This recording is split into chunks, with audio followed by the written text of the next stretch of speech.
বাবা হাল, আমার শাড়িটা ছিঁড়ে গেছে, এইটা পরে কেমনে থাকি? তুই কিছু একটা কর বাবা। আচ্ছা মা, আমি আজকেই শাড়ির ব্যবস্থা করতেছি। মায়ের শাড়ি ছিঁড়ে গেছে, এই বাড়িতে বাজার সদাই নাই। আজ আমাকে কাজ করে টাকা জোগাড় করতেই হবে, অভাব দূর করতেই হবে। এই যে ইঞ্জিনিয়ার সাহেব, আমি কাজ করতে চাই, আমার খুব কাজের দরকার। হাল্ক, তোমার অনেক বড় শরীর, তোমার জন্য একটা কাজ আছে, কিন্তু অনেক রিস্ক আছে কাজে। করতে পারবে তো? যত রিস্কের কাজই হোক আমি করব। আমার পরিবারের অভাব আমাকে দূর করতেই হবে, আমি পারবো। কি কাজ আমাকে বলেন।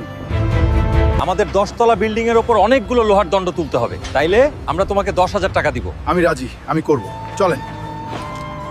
বন্ধুরা, তোমরা লাইক সাবস্ক্রাইব করে আমার শক্তি বাড়িয়ে দাও, যাতে আমি ঠিকভাবে কাজ শেষ করতে পারি।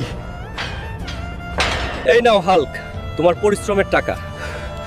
যাই, এখন বাড়ির জন্য বাজার আর মায়ের জন্য শাড়ি কিনি। আমার মায়ের জন্য একটা ভালো চাইতে শাড়ি দেন, তাড়াতাড়ি যাই।